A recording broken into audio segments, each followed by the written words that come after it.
আসসালামু আলাইকুম রাহমাতুল্লাহি ওয়া বারাকাতুহু। সকলের জন্য দোয়া ও ভালোবাসা। আজকের ক্লাসে সবাইকে স্বাগতম। সুপ্রিয় শিক্ষার্থীরা, যারা এসএসসি পরীক্ষা দিবে, আমি তাদের জন্য বাংলা উচ্চতর বাংলা ব্যাকরণ থেকে আলোচনা করতেছিলাম। আমি উচ্চতর বাংলা ব্যাকরণ থেকে আজকে আমি বাক্য পরিবর্তন নিয়ে আলোচনা করব। এই অপশনটা পরীক্ষায় তোমাদের জন্য বাক্যান্তর নির্ণয় করা হিসাবে থাকবে এরকম বাক্যান্তর করো, যে কোনো 5টি 8টি দেয়া থাকবে, তোমাকে 5টি নিয়ে আলোচনা করতে হবে। যেমন আমি দিয়েছি, এই মাত্র যে এলো সে একজন ছাত্র। এই বাক্যটিকে সরল বাক্য করতে হবে। সরল বাক্য করতে হলে একটি মাত্র কর্তা, একটি মাত্র ক্রিয়া হয়ে যাবে। এই মাত্র একজন ছাত্র এলো, এই মাত্র একজন ছাত্র এলো। এরপর কি ভয়ঙ্কর ঘটনা, এটাকে নির্দেশাত্মক করতে হবে। ঘটনাটা ভয়ঙ্কর, ঘটনাটা ভয়ঙ্কর, নির্দেশাত্মক। তারপরে তার নাম রেশমা, এই বাক্যটাকে জিজ্ঞাসা সূচক করতে হবে। তার নাম কি রেশমা নয়? তার নাম কি রেশমা নয়? হয়ে গেছে প্রশ্নসূচক, এখানে একটা প্রশ্নসূচক চিহ্ন। এরপরে তোমার যাওয়াই উচিত, এই বাক্যটাকে অনুজ্ঞা সূচক। অনুজ্ঞা মানে আদেশ, অনুরোধ, উপদেশ। তুমি এখনই যাও। তোমার যাওয়াই উচিত অনুজ্ঞা সূচক করবে, তুমি এখনই যাও।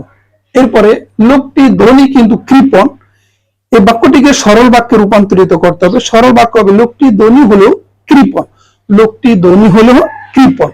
এরপরে সাহসীরাই সফল হয়েছে, এই বাক্যটাকে কার্যকারণাত্মক করতে হবে। কার্যকারণক মানে তোমাকে একটার কারণে আরেকটা হবে। যেমন এখন বলছে সাহসীরাই সফল হয়েছে, কার্যকারণ সাহস আছে বলেই সফল হয়েছে। এখানে কারণ সফল হয়েছে, কারণ কি? সাহস থাকার কারণে। এই যে এরকম বাক্য বলে কার্যকারণাত্মক, যে কোনো কারণে কোনো বাক্যের যদি কার্য সম্পন্ন হয় তখন তাকে কার্যকারণাত্মক বলা হয়।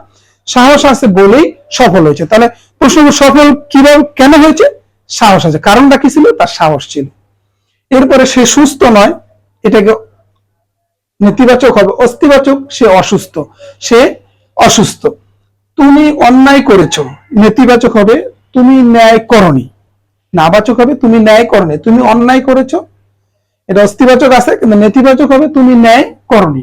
আরেকবার, এই মাত্র যে এলো সে একজন ছাত্র, সরল বাক্য হবে এই মাত্র একজন ছাত্র এলো। এটা একটা সরল বাক্য। কি ভয়ঙ্কর ঘটনা, নির্দেশাত্মক।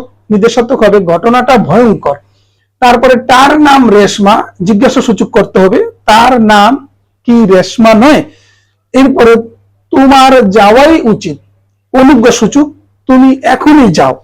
এরপরে লোকটি ধনী কিন্তু কৃপণ, সরল বাক্য করতে হবে, লোকটি ধনী হলেও কৃপণ। সাহসীরাই সফল হয়েছে, কার্যকারণাত্মক, সাহস আছে বলেই সফল হয়েছে। সে সুস্থ নয়, অস্তিবাচক করতে হবে, সে অসুস্থ। তুমি অন্যায় করেছো, নেতিবাচক করতে হবে, হবে তুমি ন্যায় করনি। শিক্ষার্থীরা, তোমাদের সুস্বাস্থ্য এবং শিক্ষা জীবন উত্তরোত্তর সমৃদ্ধি কামনা করি আজকের মতো এখানে বিদায় নিচ্ছি। আসসালামু আলাইকুম রাহমাতুল্লাহি ওয়া বারাকাতুহু।